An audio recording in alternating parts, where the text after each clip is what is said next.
everyone, and welcome to another episode of the Cartridge Club Prime Podcast. If you don't know about the Cartridge Club Prime Podcast, it is a podcast where we discuss our game of the month with members of the Cartridge Club community who have played along with us. If you play along with Prime, share your thoughts and experiences in our forums at cartridgeclub.org, in our Cartridge Club community Discord channel, or on social media using the hashtag #PlayAlongWithPrime. My name is Melissa, aka Mrs. QDawg, and I, along with Eric, Mighty QDawg, I'm very excited to be bringing you the first CC Prime episode of the new decade. And our first game of the decade is on the Sega Genesis. The QDawgs are talking about a Sega game? Big surprise. In the early days of the Genesis, Sega needed a game to show off what their new 16-bit console could do, and they turned to one of the best-known characters in the world to deliver, Mickey Mouse. This is no castle of magic tricks, Michael. It's a castle of illusion. Joining us on the show, we have some beloved community members and podcasting experts. Oh, thank goodness. Myles from Flock Talk Podcast and Richard, aka Rambox, from the Retro Fandango Podcast. Hello, boys. Hello. Hey! How you guys doing? You gotta ramp up that energy. Can I ask a question real fast? Yeah. I'm sorry, I want to be on the same page as everybody else. Who's Michael? Richard. That's my joke. There's it's Arrested Development. There's I think running gag in Arrested Development where Michael Bluth calls his brother's a magician, calls Job's job magic tricks. And Job always says, "It's not a magic trick, Michael. It's an illusion." Ah, okay. I got you. Sorry. It might be funny to the people who get it. I should have gotten it. It's been a while since It is a deep cut. It's a deep cut, for sure. Well, I love Arrested Development. Anyway, Richard, since you asked, why don't we have you tell us a little bit about yourself and mostly what your history or interest with Castle of Illusion is? About myself. Gosh, what do you want me to say about myself? Well, where do we find you? What are you up to? I do the Retro Fandango podcast, which you can find at Podbean and Stitcher and all those other places. That's about it. That's Retro Fandango. That's Retro Fandango. Okay. Well, I think I still have a Twitter account. I occasionally use it. If you want to find me, I'm at the Rambox on Twitter. Regarding the game, I probably bought this game somewhere between 5 and 10 years ago. Closer to 10 years ago, I guess. And I played it for 20, 30 minutes. Thought it was cool. Put it on the shelf. Bought a couple hundred other games. Put those on the shelf too. I don't have a deep history with the game. I just thought it was really fun. The most noteworthy thing I could say about it is years ago when I was getting my oldest daughter into gaming and just, letting her mess around with games on the Nintendo and the Genesis and everything, one of the first games that she really gravitated towards was Castle of Illusion. There was just something, it's very simple. It's easy to pick up. Very simple controls, jump and throw and all that. And it, maybe we'll talk about this a little bit later, but it also has a practice level. Yes.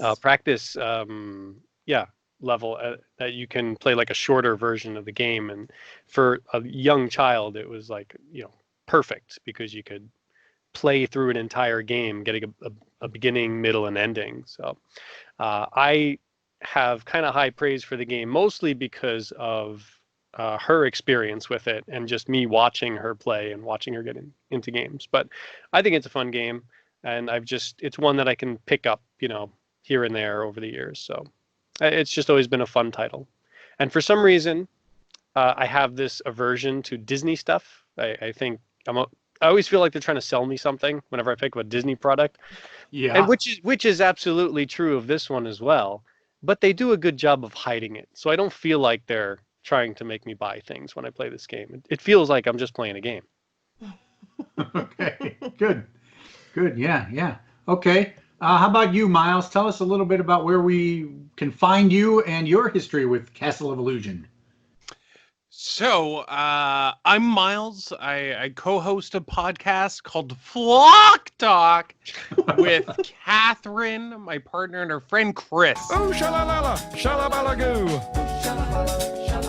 It's called Flock Talk. It's a podcast just like this, but it's hosted by Myles and Catherine and Chris. Oh, shalalala, shalabalagoo. And it's a good time. It should be a good time, but I don't know. It's a good time. Check it It's out. always a good time. And my relationship with Castle of Illusion. Well, when I first heard that the club was going to be doing this game, I was like, what is this Mickey Mouse bull? But then I gave it a shot. I really gave it a shot. And I thought it was great. Okay. There's some hesitation. We'll get to it eventually, but Yeah. That reminds me. Okay. All right. Well, how about you, Melissa? Tell us about your history. My history is that it's in our library because it's a Sega game. We also have the Sega Master System version of the game. Of course, so there's a Genesis version and there's a Sega Master System version. Yeah. I actually played this game on, I think, one of the charity streams we did, or we streamed Genesis or something when I played it. I think, and our daughter played the practice mode. Yes, and our daughter played the practice mode, yes. So when it came up to be Game of the Month, I said, we should do that one. Let's get through the whole game. All right. And I got through the whole game. Can you believe that? We did with a little bit of help, right? Yes. All right. Yeah, and my history with this game goes back. I've been a Sega person for a long time, and I used to get Sega Visions magazine. And it's in there, and that's how I found out about it way back probably about the time it was released. I don't remember when I got my copy, but once we got a Genesis, it was one of the games that kind of stuck in my head as one that I should try to get. Like you, though, Richard, I bought it and stuck it on a shelf somewhere, and this is actually my first real attempt to play through the game and experience it. So. But did you play through the Sega Master System version? I hadn't. Up until this, I hadn't really played either of them. I just knew them as sort of good Sega platforming or good platforming games on Sega systems that were, exclusive to those systems, and added them to my collection. And this was the perfect opportunity to play it for the first time. Yeah. Okay. So let's talk a little bit about the game itself. Right. Okay. Well, Castle of Illusion, starring Mickey Mouse, is a platform game developed by Sega and released for the Sega Genesis in 1990.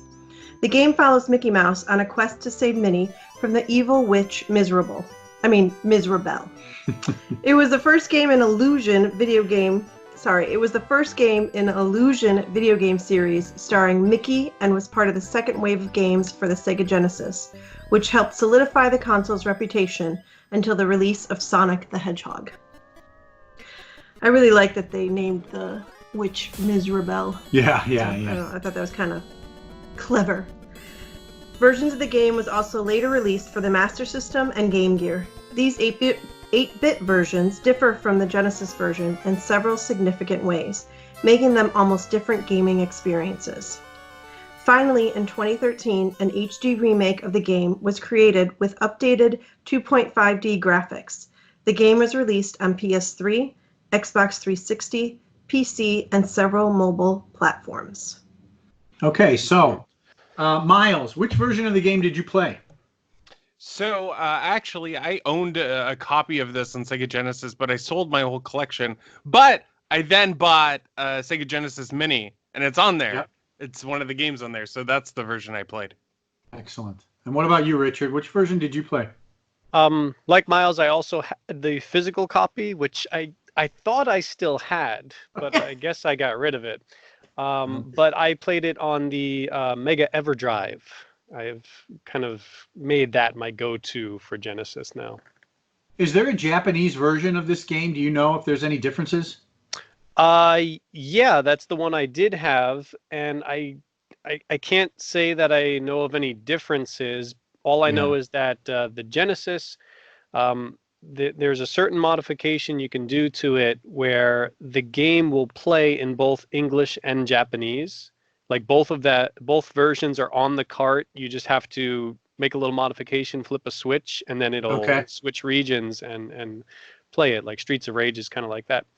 Yeah. So as far as I know, it's just a language thing because I Okay. don't think the game changed. But occasionally there's like difficulty variations, but Right. not sure. Yeah. Okay. And we played the Genesis version as well, figuring that that was probably the most common version that people were going to play. And if we look at Twitter, the results from Twitter, Yeah. I think it's pretty clear that most people played the Genesis version. So that's what we're going to discuss for the most part, right? Yep. The Genesis version. Mm-hmm. Okay. Does anybody have the remake? I wasn't sure if that was still available.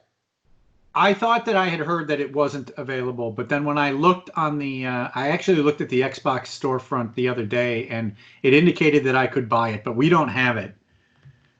And I didn't actually try to buy it, so I don't know if it would work or if it would die. But I think Pam Cannot Be Tamed indicated that it was available again. Okay. I don't even know what it's going for. If it's going for under $5, I might grab it. It looks really cool. I watched some YouTube videos of it. Yeah, that's a few years ago when it came out. It caught my attention. I didn't actually go out and buy it, but it did. It was one of the few games that made me go, "Ooh, maybe." Yeah. Yeah. Ooh, maybe. Yeah.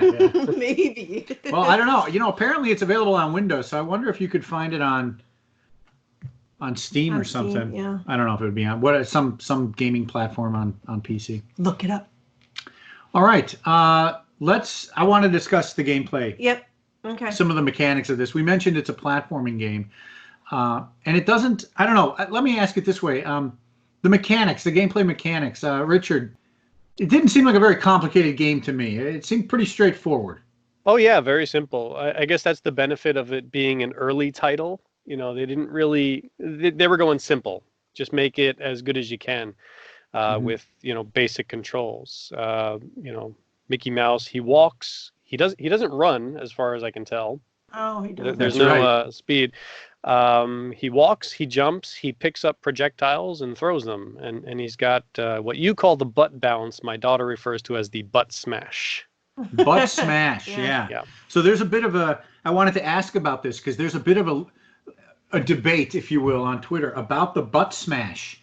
What did you guys do? There's two ways to engage or activate the butt smash. Myles, how did you activate the butt smash? What was your preferred butt smash method? Sorry, you guys threw me off with all this butt smash talk. I We're haven't prepared talked to about talk butt your smash as much since high school, you know what I'm saying? So the way I thought I had to do it was double tap. But then I realized I could just press down, and then I just started doing that. That was way easier. Okay. I didn't know that you could do it any other way. I just would press down. That seems to be the classic video game control for that sort of thing. Yeah. So there's a part there's an early part of the game, and I had this weird problem. There's an early part in the game where there's some ghosts that you have to bounce off of to make your way across a gap. And whenever I did, and I can't even remember which way I did it, but when I did it one way, it would never. There's a way that you could bounce and you get a really high rebound. And whenever I hit it with the jump button, let's say, it would just kind of fall. And when I did it with the down, I would get this really high bounce. Did you guys have any trouble with that or experience with that? Yes. I remember that ghost part from playing it years ago. And I remember I was able to bounce all the way up because it's kind of a secret. If you follow it all the way up, there's some gems and other stuff up there. That's right. But this time around, I was always pressing down. So maybe it is the double tap that does it because I would constantly find myself not bouncing high enough where I couldn't get to the next ghost. So ultimately, I would have to just jump over the first ghost and bounce on the second one in order to get to the next platform. But I couldn't make it all the way up to the secret area. So I guess it's the double tap. I had no idea. I did the double tap most of the time too. Double tap. And that's where I felt like I got kind of a big jump. Okay. All right. So yeah, there's two ways to pull it off, folks. And I guess your preference one way or another, but it sounds like the double tap might be the way to get the high bounce, right? Sounds like maybe we should read the instruction manual. Sure. Okay. Okay. So you mentioned that he can throw projectiles, right? Yeah. So as part of the game, you can pick up Apples. Apples or what? Different items, right? There was. It was a ball in the second one, right? Yeah, there's just a ball, blue orbs. Yeah. But I'm pretty basically, sure he they're, picks like- up stuff and they change the color of what he throws. Yeah. There's the red balls, the blue balls, the green balls. So, did you guys make use of the projectiles? Did you use the butt bounce, the butt smash, or the projectiles? How would you? Depends. Well, yeah, I of course I used the projectiles when I first got them. Then I realized, well, you can do it either way, so I would conserve my ammunition. Not that I ever felt like I was really running out. You can find plenty. And you do have to use the projectile for smashing down certain blocks in the second level. Yeah. So basically I used it when I needed to, or if there were, in the first level, there were those plants they shoot out a little projectile. So you don't want to get too close. So you throw something at them and smash everything else. I definitely want to revisit this question when we talk about the different bosses. I'm curious to hear everybody's strategy for the bosses. But let's move on a little bit and ask. I think, Richard, I asked you at the beginning. This seems like sort of a basic platformer to me. Myles, what did you think of the platforming devices in the game? They seem pretty typical, things we've seen in other games. Like the spring and the rope. Yeah, classics. Just classics. You don't change a classic, Okay. But I think for the controls, just in general, for me, one of the things I noticed was that there was like a delay, and I wasn't sure if it was because I was playing it on the Genesis Mini, but it always felt like you had to press jump just a little before you actually wanted to jump, because there's going to be a little bit of an animation. He makes a little bit of a spectacle of himself just before he launches or throws. Like even the throws, when those unicycles are coming at you, you're like, come on, throw the thing. That's What I'm saying? I think he was kind of showing off. Yeah. Was that delay the same for all of you, or is it just me? Is that just the version I was playing? Sounds like just you, man. You trust the manufacturer to make a good quality product. This is what I didn't notice anything. I noticed. I attribute it to being an older game, and sometimes they were just like that. I mean, people are going to argue, NES games, a lot of them were spot on and stuff. But some games, maybe it's true. They have a little bit of a lag. They want to show off those animations. Yeah. Do you guys want to talk about the animations? Just sort of jump to that a little bit. I remember this being a huge selling point of this game, this incredible amount of animation for it. What'd you think of it, seeing it now in 2020? This game was 1990? Yes. Well, that is what stands out to me. Like Mickey Mouse's standstill animations, his walking animations and everything. A lot of Disney games, they did have high quality animation because they had the money for it. But Mickey just looks, if anything, too happy. I mean, Minnie just got kidnapped by a witch and she's locked up in a tower somewhere. But he's got this huge smile on his face, and when he's walking, he's I know, like like going his back arms. and forth, like, man, I'm gonna go get an ice cream cone. Yeah. And then he stands still and he's swinging his hips, and the only time he ever looks worried is if you do the duck. He throws his hands out. But That's true. Yeah, That's I right. really like Mickey's animation. As far as everything else, it was kind of meh. Okay. I like the you ever when you got like close to an edge and then Mickey's like about to fall off, but he's not. Yeah, I kind of like that. And I also remember seeing that, they use that same type of animation like in Rocket Knight Adventures. I remember the guy would do the same thing, like, I'm gonna fall. Yeah. Yeah, I It's always cute. like those. Sonic does a good one too. Mhm. Yeah. When I used to rent video games like that, I used to always that was the first thing I would check. Like, what's the idle animation? Like, the tick, or I would get so excited about that. And now it's like, Don't you I feel don't- let down when they don't do it? it's very true. How about this? I know this was also a subject of a little bit of conversation online. And that's Mickey's walking speed. Mhm. What'd you guys think of that? He doesn't seem to be in too much of a rush, in my opinion. No, not at all. I wish there were a run feature. It would help with some of the jumping. Yeah. Because there are a few gaps where sometimes I would find myself misjudging the distance quite a bit. And I wasn't sure if it was intentional. Like, I believe it's the third level, the fish are jumping out. And sometimes I would try to time it so I could bounce off of one to get to the other ledge, because I would always miss it by just a little. Yeah. And maybe they knew that, because one of those jumps, there's a little ledge that if you miss the jump, you fall on a ledge, so it gives you a second chance. Yeah. And that ledge will then drop away. Yeah. But yeah, I wish I could speed them up just a little bit for some of those jumps. Especially in the water too. I felt like sometimes like you're like swimming slowly, and that fish is coming up at you a lot faster than you're swimming. Yeah, and they target in on you too. They're not just randomly floating about. They just no, they come right at you. The sprite is large. It's a large sprite. Yeah, and there's like not a lot of room to go either under or over it. And you can't jump out of the water and land back on the fish. That would be sweet. Can't do that. That's right. Boy, this game is starting to suck, huh? It's just challenging. I did feel like, speaking of like sprites, I felt like there was a lot of give in terms of like where Mickey stood and whether he would like when some of those presses would come down, you know? Like I felt like you had kind of a lot of leeway, like you could get pretty close to it and it would come down and it looks like it would hit Mickey, but it didn't count as a hit. Yeah. Do you know what I mean? Did you guys notice that? The hitbox yeah. seemed to be a little bit forgiving sometimes. No, I felt like I was getting hit all the time. Okay. Again, maybe it was like judging the jumps and things, but I think I could jump between people, but that I always get hit. And sometimes there were just enemies that it seemed like you couldn't avoid them. Those butterflies in the first level, Yeah.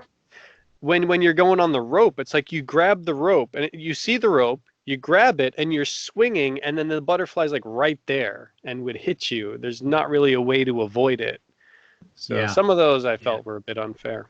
Some of the enemies you could just swing right through though and kill them. Yeah, again, it's I guess if you're pixel perfect on it, it counts as a butt smash when you're swinging over. Yeah, there was one part where there was a three ropes or something to swing across, and there were airplanes flying, and there's a level with these bats that just always seem to be in just the wrong spot, you know. So we used some save states to get us through those trickier areas. What I found about those bats, I found them equally annoying, but I think the truth is the way they fly, they're not going to hit you, but you panic and you try to get out of the way, and that's when you get hit. Oh, yeah. I think that's true. Yeah, I'd always jump, and it would be like, you know, if I hadn't done anything, I'd have been fine. So they're always there to scare me into jumping right into them. It's like the thing you're focusing on is what you're going to run right into. The big red A's are also like that too. In the toy box level, there's these big red A's that are like jumping at you, but if you just walk straight, they just jump over you every time. That's right. That's I what remember. Eric I told remember me. telling you. So you just walk through them, and they'll just jump right over you. Sorry, big red A's? Yeah, they're in the toy box level. Big red A. The letter A. The letter A was Just just the like letter A. I'm not remembering this at all. I wonder if they were changed for the Did you play it in Japanese mode? I have no idea. I played my Mega EverDrive emulated copy. It was in English, so I assume I was. Oh, it was? In the toy box, the second level, right? Yeah. There's a section where you can walk along, and these red letter A's kind of march toward you, and then they jump over you if you do nothing. No idea. Now I'm curious. I'm intrigued. I'll have to look this up. Maybe it was just in the Canadian version, the A's. No, we had it too. Yeah. All right. Any other? So we talked. I guess I asked Myles a little bit about the platforming. You know, and I agree. It's completely classic. They have all of the standard platforming things. Richard, did you want to say anything about the platforming? The level? We'll get to the levels, the individual levels in a bit. But anything just generally about the way the game was, the game mechanics, the platforming. No, it's very basic. I think it works well because it's simple, but it's also fairly short. So you don't have time to get tired of seeing the same stuff. And they they give you a bit of variation. Like when you come across that giant apple, that just rolls down you, Raiders of the Lost Ark style, and you have to Mhm. run down the hill and then, duck into that hole. That was like a nice little, oh, I didn't expect that. It's Mhm. something different. Or at the end of that first stage of the toy box level, which I keep thinking of, It's a Small World, the architecture made me Yeah. think of that, right? You get the key, and then suddenly all the stairs that you climbed up turn into slides, and you race back down. And there's really no danger. You're just collecting gems at that point. That's Like, right. oh, that was a cool little thing that it changed it up. Mhm. Or in the third level, there was this tidal wave section where the current would come in and you had to jump over it, which was extremely frustrating at times. Yeah. But also cool design. It was like, Yeah. there you go. I'm not just jumping over bats again. And, they gave me a lot of different stuff to do. Simple, but very effective. Okay. The other thing though too, like with part of the platforming, I remember the one level where they were like in like where you jump over the books, like the library level, and then you go into the milk. Like I remember that one. Like I was looking for more. Sometimes I was looking for more. Like, am I missing a secret? Am I supposed to jump up and see something? Like, because it was like almost super simple, like almost too simple. I liked there was a section, I think it was in the second world too, the toy world, where it would reverse the gravity. Oh yeah, I like Oh, that yeah, one too. that was cool. That worked on the clowns really well. Yeah, that worked. Yeah, it would. You'd hit the button and it would flip everything upside down, and all the enemies would be eliminated. And yeah, it was a neat animation too. The world flipping upside down. So it had a good they did sound too, like this sci-fi warping sound when it flipped over. Yeah. There's a stage that's almost identical to that in Cuphead. I don't know if you played Cuphead, but there's and it really feels like Cuphead took inspiration from this area, like with clowns and like flipping the whole screen. Is that right? Very, very similar. Yeah. Cool. No, yeah, I got like 2 feet into Cuphead. I mean, I didn't get far at all on that game. It's But if you want to talk about platforming devices and gameplay, if you check out the other games in the Illusion series, the World of Illusion, where you play as Mickey and Donald, there's a lot of interesting stuff in that too, because you have to work as a team. So there'll be things like teeter-totters where you got to, bounce each other up. And that game's also interesting because it's kind of meant to be played with 2 players where you need to help each other to get over obstacles. But if you play only 1 player, the stage is designed differently because you can't use those things. So you actually get kind of 2 different versions of the game if you play single or multiplayer. That's pretty impressive. I never knew that. I think we've got that game. We may have to check into that one. These days it'd be DLC, $7.99. That's right. Let's quickly talk a little bit more. We talked about animation, but I want to get an idea about the graphics and the sound generally. When this game was first released, that was like a big deal, was how gorgeous this game was. And I want to remind everyone that this game came out in 1990, which means the NES is the most common thing that people are gaming on. So we have the 16-bit hardware, but then we have this game too, which I think, it added the animation, it added some really good graphics. I think. What did you think, Myles, of the graphics and music in this game?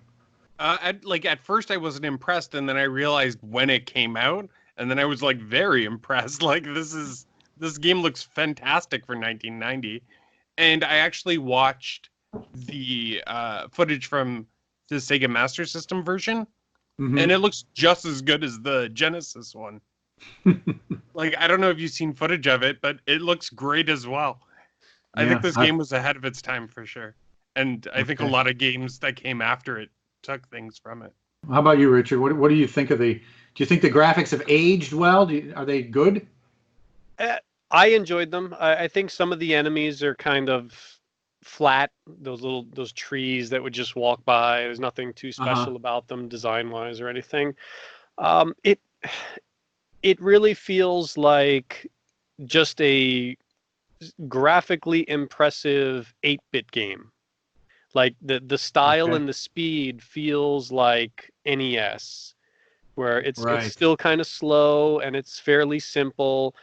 It feels like they hadn't really gotten to the point of maximizing what they could with that new generation of console. Like when you go to Okay. Sonic, which was what, the next year, Yeah. 91, Yeah. and you think about how fast that screen moves and how bright the colors are and that, and even the music has like a much faster pace. Everything feels like, whoa, we're moving a lot faster now. Everything is great. Right. But this Mickey game, it feels fairly slow paced and Yeah. simple. So it's like it was that transition period. So I enjoy it. I don't think the game looks bad or sounds bad or anything like that. Perfectly fine. That music in the first level is really catchy. It's always what I think of when I think about this Yeah. game.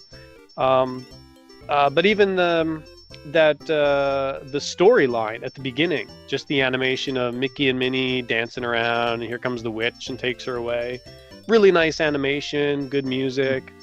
And one thing that I really like is when Mickey goes into the castle and he's going to all the different doors, he opens the door and you can see like a little sliver of the world right. inside. They took the time Yeah. to put like miniature versions, like little, you can see the little blocks of the toy level and stuff, Right. where it could have just been like a black void and Yeah. it would look fine, but they put those little details in there. So It's true. It's a I nice think touch. it looks really good. So yeah, if you, like Miles said, if you go back to the time, 1990, it's like, yeah, I could see how this would be really impressive.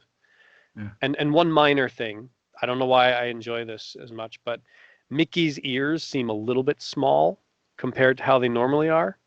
Yeah. I like it better. Okay. Okay. It's like What he's about not you? as dominant. Like, look at me, I'm Mickey Mouse. Look at my giant ears. That's why he takes more time with his performance in this game.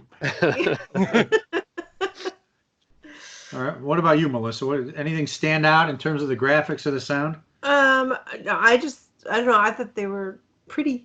I don't know, very colorful. Pretty, you know, yeah. it's a very colorful game, and yeah, that first music is very catchy. Mm-hmm. I don't know. I guess I don't know if I could say this now or not, but the final boss, when you see Miserable and her change into the Snow White Queen, that was pretty impressive. I thought too. Yeah, yeah. All right, well, let's talk. I do want to talk about the bosses, but before we do that, I wanted to talk a little bit about each of the levels. Mm-hmm. We've mentioned some of them before: the forest, the Toyland. There's a couple other ones that we haven't touched on as much. I'll go back to you again, Melissa. Did you have a favorite level? Is there an area that sticks out in your mind as being very good or very difficult? No. I think what I was, like I said, I think the library was like kind of the least favorite level, I would say. Yeah.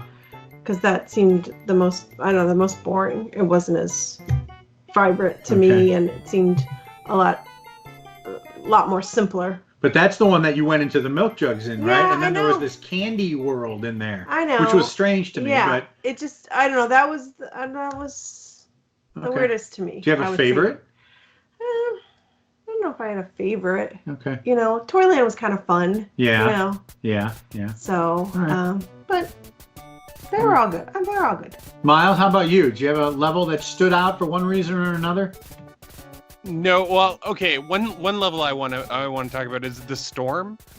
Uh-huh. Do you know when you just start the storm and there's like a pit, but it's not really a pit? You can go down there. And it's like a secret. They put that in like every Capcom game. Like I always see that, like in DuckTales, there's the exact same part in the Amazon where you just fall, you fall down that first hole, you go back, and there's a secret through the wall. It's in a lot of games, so every time I'm in a stage that looks similar like that, I'll always just drop and see if I can go, behind and find a secret. I don't know. I feel like it's a little signature from a developer or something. It's interesting. How about you, Richard? Anything stand out?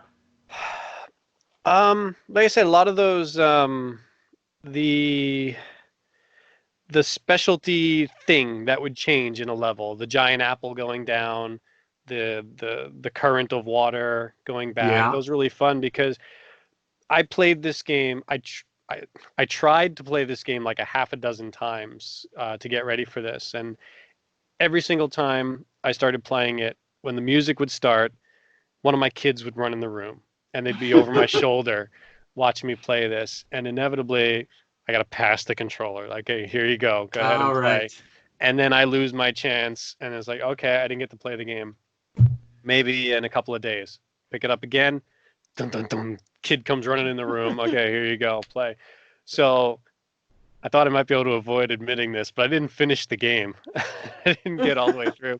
Because when I finally did get a chance to like sit there and play the game myself, I got up to that storm level, that very first level, and the amount of frustration I was feeling, I couldn't figure out how to get past that first level. I'd see the exit, and I'm like, what am I doing wrong? I go down, come out the water spout, I'm behind there again.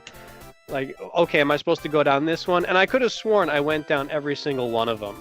But eventually, like after a few tries, I had to go online. I'm like, what am I doing wrong? And I saw a map of the level, and it's like you got to go all the way back to like the middle of the level, and that's where the exit is. So you could just once you know where to go, you just this is it. Plop down and the level's over. It's that easy. Yeah. But I got through it by accident. I just fell and I got there. I wish I had done that.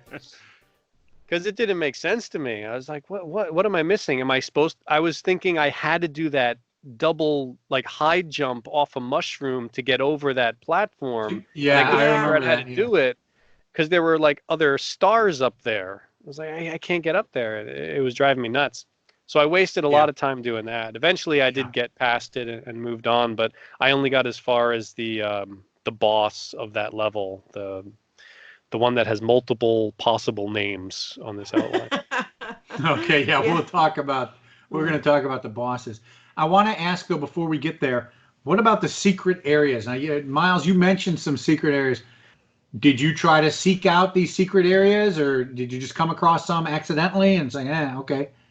Yeah, I think like if I saw something could be a secret area, I would go check it out, but I wasn't like hunting and forcing myself to like hold back just to find all the secrets or anything like that. I try to get through games kind of as quickly as possible usually. Sure.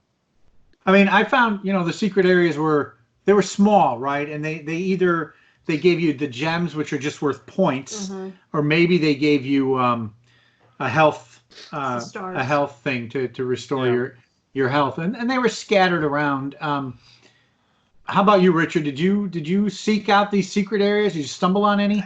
Stumbled across a few, yeah, but even if I knew they were there, like the one Myles said, you go down the hole and go left. Yeah, I found that one doing exactly what he said, so I think his theory is absolutely true. And then after I found it, when I redid the level, I was like, I don't need to go back down there, because I didn't think any of the secrets were really worth it. I guess it's everyone's consensus. They weren't that special. They were just. Yeah. I got another diamond. Who cares? I mean, it's cool at the end of the level when they tally your score and Mickey like puffs out his chest and he's like, "Yeah, I'm awesome." But you get that no matter how many points you have. So didn't feel worth it. Nothing to drag in there. Nothing too big. What about you? Did anyone like near the beginning there was the like the Mickey Mouse silhouette block that you could get, right? Yeah. That wasn't really a secret. It was just kind of out there. That's an extra life. Extra. But I don't know if I saw another one in the entire game after that. Like really? I don't know if there was a secret one or what, but did you guys find any of the secret? I don't remember finding another one of those. Mickey Mouse the only ears? one I can think of. Maybe it was just to help you out. Like, oh, you're starting the game. Here you go, little gift. Okay. I don't even remember that first one. You basically just fall on it after you do those swings across the rope. Yeah. All right. Well, let's jump into the bosses then. Okay. I think this is maybe the most interesting part of the game, at least for me. You're supposed to collect 7 gems, but of the rainbow. Rainbow, but they only arrange the game in 5 levels, and there are only 5 bosses, or 6, I guess, if you count Miserable, right? Yeah. So each of the levels at the end had a boss, and there's a gem, one of the gems there. Let's go back to Myles. Myles, does any boss stand out to you? Yeah, a lot of them do. I if I could only talk about one, I'd want to talk about the dragon. But I just want to quickly say the old oak tree looks a lot like the first boss in Kirby. You know how you always fight that old oak tree? Yeah, the first boss in every Kirby game. Yeah. Anyway, so the dragon I thought was really cool. I felt like it came out of nowhere. Like I didn't see anything that looked like that up until that point. I thought it was probably one of the cooler looking bosses. Because, like, the one just before the dragon is like, come on, what are you doing? Phoning it in with this little guy, clip art bouncing around my screen. But the dragon, it looks almost like three-dimensional, right? And it was also cool to, like, because I was using my ammo, but then I'd run out. That was, like, the one time I'd run out of ammo. So then I had to switch to jumping on top of the dragon's head. Because I'd miss. Okay. I'd miss a lot. But yeah, that was my favorite fight. I was going to ask you, how'd you defeat the dragon? Because I think I used the projectiles. And so did I. It was too hard to jump around. And okay. How about you? So Myles, you mentioned you wanted to talk about a few. Go ahead. Tell us about another one you want to mention. Well, I just meant I should probably leave some for other people. But the Ms. Rebel... Leave the first few for me. I don't remember the oaf at all. I don't know what happened there. But Ms. Rebel... Is that what he was called? The oaf? That's what I call him. We'll get to it. Tell us about Ms. Rebel, and we'll talk about the oaf. I thought that fight was really cool. For a lot of that fight, I was trying to figure out kind of like where to stand to see if I could make her spawn in a specific spot. Or if like maybe I jump at a certain point, she'll always spawn.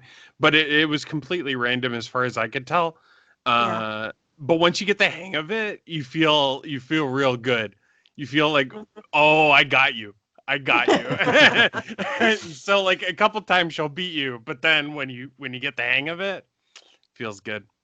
I was a little sad that there was no like second version of her. You know how in some games there's like a. Oh yeah. All right, Richard, tell us about one of your boss experiences. The first two are too easy, and then the third one killed me. That's all I can say. Yeah. So the third one moves fast. Okay, so we called it Mer Person or Aquaman. And then I called it the creature from the Black Lagoon. That's what I was thinking, That's what it kind of... Like, I don't know, I'm going to age myself. When I was little, they showed that movie on TV, and I remember you could go to 7-Eleven, I think it was, like just this little... what kind of store would you call that? Like a little pantry convenience store, and you get the red and green 3D glasses. And so you could watch it on your TV, and it would be 3D. And so that was like a big deal. And I like stayed up late, like it was shown at late. And so that's what it reminded me of, this creature from the Black Lagoon movie. Creature. Yeah. I was thinking Creature from the Black Lagoon or Merman from Masters of the Universe. Yeah, that's what I want to believe it was him. Mm-hmm. No. But yeah, the oak tree at the beginning, could you bounce on him? Because I always threw the apples, and it took forever. I bounced. I bounced. Could you? Oh, I guess I should have done that, because I threw the apples at him, and then the second one, the Jack in the Box robot guy, I would bounce on him, and it took like 9 hits with the apples to finish the first boss, but only like 4 or 5 butt smashes to finish the robot. Yeah. So should I have just done the other way? Oh, sorry. Apple tree's immune to apples. Is that what's going on? That makes a lot of sense. Yeah, it's not. I wondered if the apples or the butt bounce were different power. I butt smashed the old oak tree and the Jack in the Box, and Merman. I used the projectiles on because he was too fast. Can I talk about the oaf? Just at least maybe to remind Myles or whoever. The oaf was one of the more challenging bosses. Well, he's the last one up until Ms. Rebel. He was a guy with just kind of a big like an I don't know, maybe almost like an a ogre, sumo like a giant kind of. And he had a sword or an axe, and he'd swing it at you. Yeah. Yeah. Okay. So Myles got it now, and you had to This one was one where he had a defensive posture. He would Yeah. defend against you, and so you had to figure out the timing. And it was when he swung his sword, you could attack him. And I'm sorry, Richard, if we kind of gave the strategy away there. I apologize. But- I still have to get past Merman in order to So yeah, so the Oaf he wasn't tit's just a matter of, and I think the consensus I've read about this game is once you kind of figure out the patterns for the bosses, they become, that's the trick. Once you get the pattern, then they become, somewhat, maybe with the exception of Merman, who I think you still need to have some pretty good reflexes on. It's just a matter of knowing the pattern and staying out of their way. The dragon is pretty random, to my mind there's sort of 3 platforms and he'll pop up, in my view, randomly, and so you just gotta be out of the way. But good bosses, I thought. I kind of felt too, like, how you were talking, Richard, about like throwing versus butt bounce. I feel like I threw on the dragon, I threw whatever I had at the time, apples or whatever, and I feel like it was like it took me like 10 hits to get that dragon down. Yeah. Like a lot more. I thought it was only gonna be like 4 or 5, but it seemed like I had to hit him the most out of all the bosses. Yeah. I mean, I totally ran out of apples trying to hit him, and I had save stated it so that I had a full complement of apples going into that dragon fight. And like, it was also very finicky, the hitbox for the dragon. Like, you could hit it just like on the side of the head and it wouldn't count. It had to hit it like right at its nose or something. So it took a little bit longer to work on that one. Okay. I think we covered kind of anything about the game. Is there anything that anybody wants to add? Myles, any final comments about the game before we move into community impressions? All right, I have a final comment. Only that, like, this game's good. I like it a lot, and I'm probably going to try out the other games in the series because I like this one and can see the room for improvement that I'm sure they took. But I really like Mystery Quest. Mystery Quest is my favorite Mickey Mouse game. If you're going to play a Mickey Mouse game, Mystery Quest on the Super Nintendo is the best one. That's what I wanted to say. That I was going to ask you about that, because when we first started talking about this, I thought you had maybe said something that you weren't a big fan of these Disney games, and we know that your Mystery Quest is. No, I think that was Rambach. Okay. Oh, I'll just edit that part out then. Okay, so Mystery Quest, that's a Super Nintendo. That was exclusive? Yeah, I think so. There was Mystery Quest 1 and 2 on the Super Nintendo, and then the Super Famicom got Mystery Quest 3, but we didn't, which is kind of weird. Oh, there's a Mystery Quest 2 for the Super Nintendo? Yeah, it's the Circus Caper. Okay. I think. Melissa's the going to one write where that you down. play as Minnie Mouse as well, I think. Oh, nice. Okay. Well, what about you, Melissa? What about any last thoughts you have about the game? I enjoy the game, especially with the save states. Yeah, of course. And it was like when I'll be honest, January's been kind of crazy, and so I started this game up on Monday. Okay, today's Friday, guys, and I started this game. No, Tuesday. I started this game on Tuesday. Yeah, you started a few days ago. Yeah. So I was able to play it Tuesday night, Wednesday night, Thursday night, just for like a couple hours. So I think I finished it in around 5-ish hours only, and so that's not long. That's a thumbs up for me. Sure. It's not a long game, and the save states certainly help. It's my first game I beat of the year. I didn't know we were at the bragging portion of the podcast already.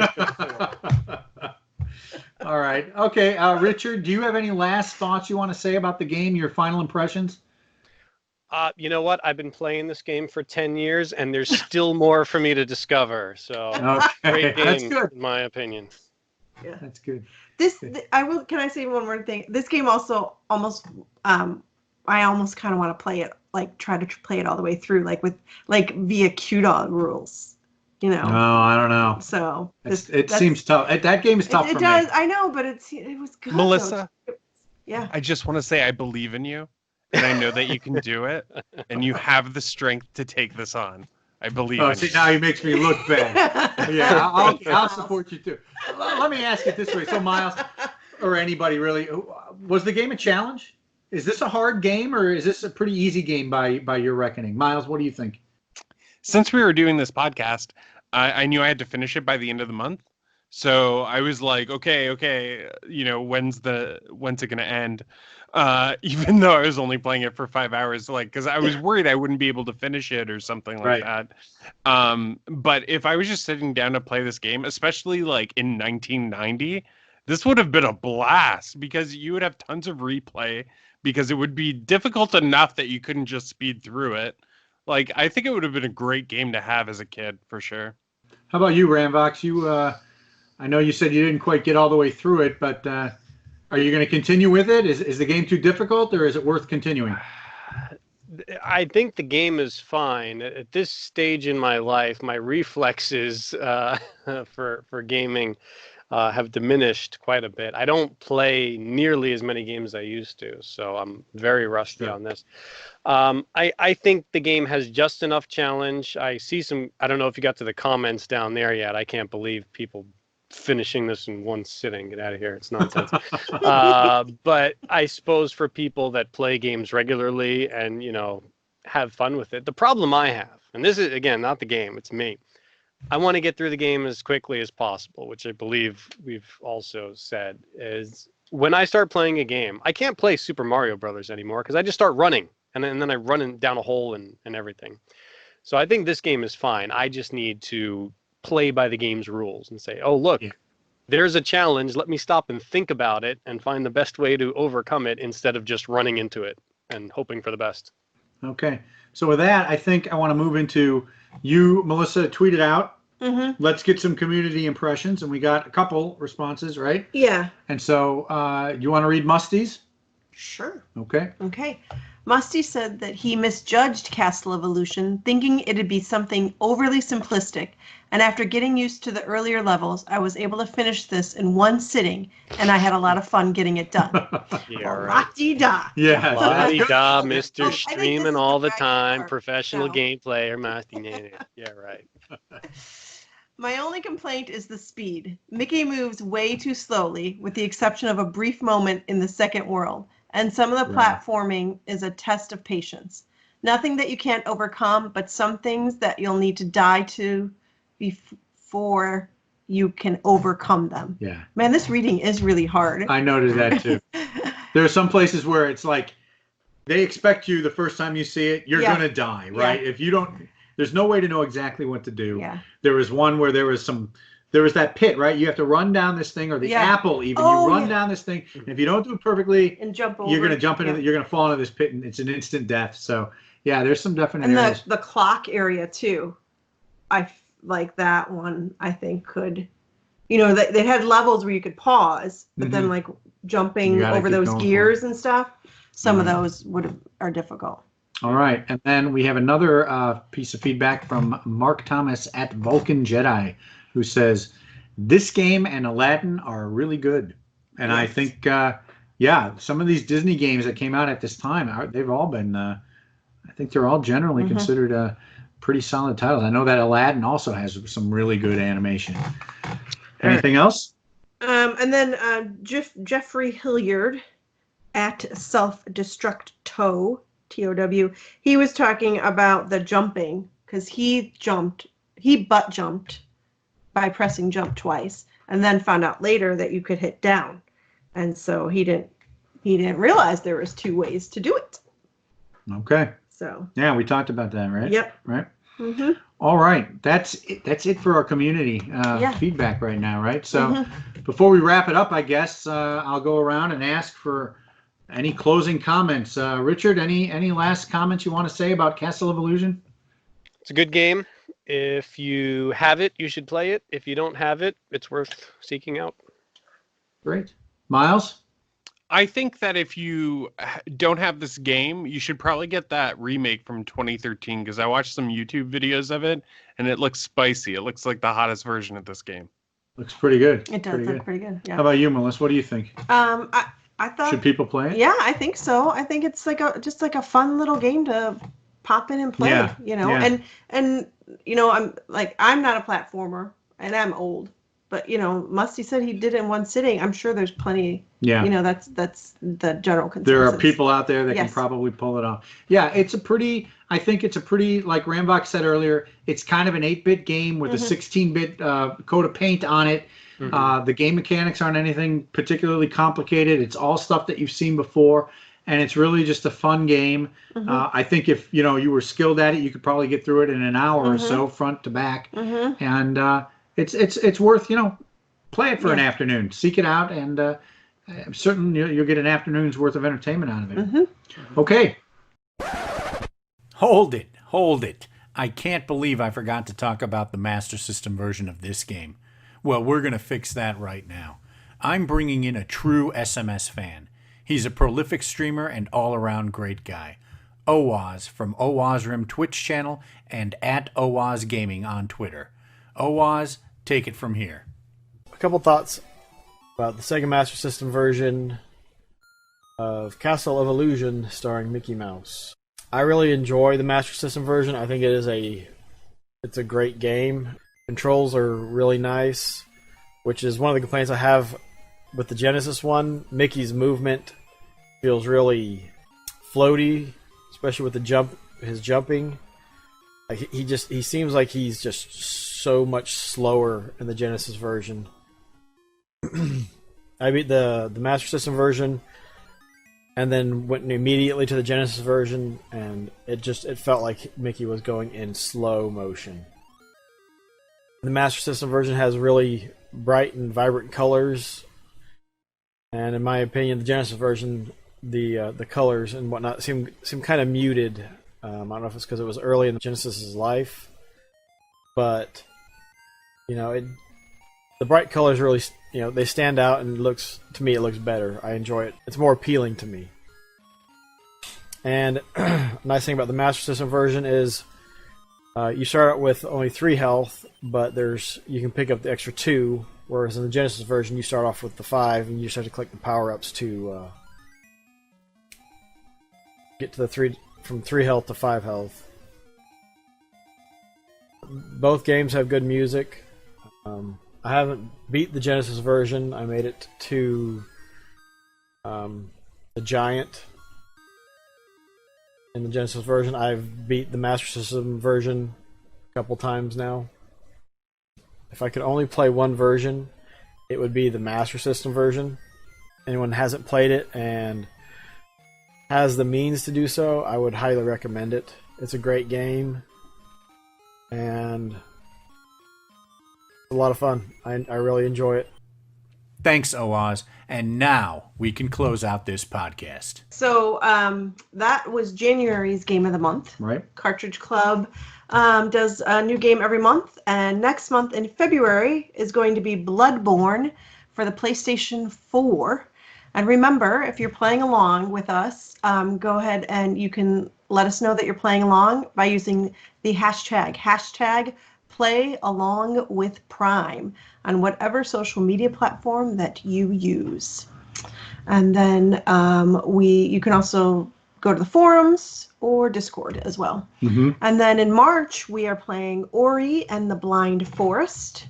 And that is available on Xbox One, Switch, or Steam for all those PC lovers out there.